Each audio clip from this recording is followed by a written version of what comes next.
అందరికీ నమస్కారం. తెలంగాణ ప్రభుత్వం విడుదల వారీగా రుణమాఫీ అమలు చేస్తోంది. అయితే తొలి విడతలో భాగంగా ₹1,00,000 లోపు రుణాలు తీసుకున్న రైతులకు రుణమాఫీ అమల్లోకి వచ్చింది. ఇప్పుడు రెండో విడత రుణమాఫీ గురించి ముఖ్యమైన సమాచారం బయటకు వచ్చింది. తెలంగాణ ప్రభుత్వం ఎంతో ప్రతిష్టాత్మకంగా రుణమాఫీని అమలు చేస్తోంది. 2 తెలుగు రాష్ట్రాల్లోనే కాదు, దేశం మొత్తం మీద ఏ ప్రభుత్వం కూడా ఒకేసారి ₹2,00,000 రుణాలను మాఫీ చేయలేదు.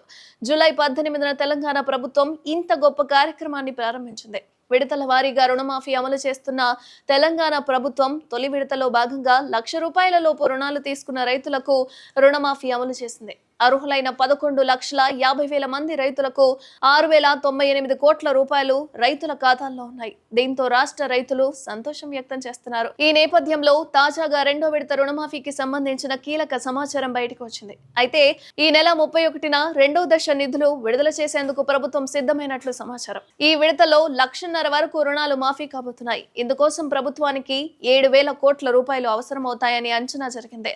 మిగిలిన 2 లక్షల వరకు రుణాన్ని ఆగస్టు 15 నాటికి పూర్తి చేస్తామని ప్రభుత్వ వర్గాలు తెలిపాయి. రైతులు రుణమాఫీపై ఎలాంటి అపోహలు పెట్టుకోవద్దని ప్రభుత్వ వర్గాలు తెలిపాయి. అయితే మొదటి విడతలోనే చాలా వరకు రైతుల రుణాలు మాఫీ కాలేదు. అర్హులైనప్పటికీ కూడా రుణమాఫీ కాకపోవడంతో పలువురు రైతులు ఆందోళన చేస్తున్నారు. రుణమాఫీ అయిందా? సాధ్యం కాకపోతే ఏం చేయాలి? అలాంటి విషయాలు ఇప్పుడు తెలుసుకుందాం. అయితే రైతు మినహాయింపుకు సంబంధించి వ్యవసాయ శాఖ ఇప్పటికే ముఖ్యమైన ఆదేశాలు జారీ చేసింది. రైతు రుణమాఫీ కాకపోతే ఏం చేయాలి? రుణమాఫీ జరగని రైతులు మండల వ్యవసాయ అధికారికి ఫిర్యాదు చేయాలని సూచించారు. ఇలా ఫిర్యాదు చేసే రైతుల ఫిర్యాదులను 30 రోజుల్లో పరిష్కరిస్తామని ప్రభుత్వం తెలిపింది. ఈ మేరకు జిల్లా వ్యవసాయ అధికారులకు ప్రభుత్వం కూడా ఉత్తర్వులు జారీ చేసింది. ఇప్పటి వరకు ఏ రైతులైతే ₹1,00,000 లోపు రుణాలను తీసుకొని రుణమాఫీ కాని వాళ్ళు ఉన్నారో ఖచ్చితంగా వెళ్లి ఫిర్యాదు చేసుకొని మీ యొక్క సమస్యను వెల్లడించండి.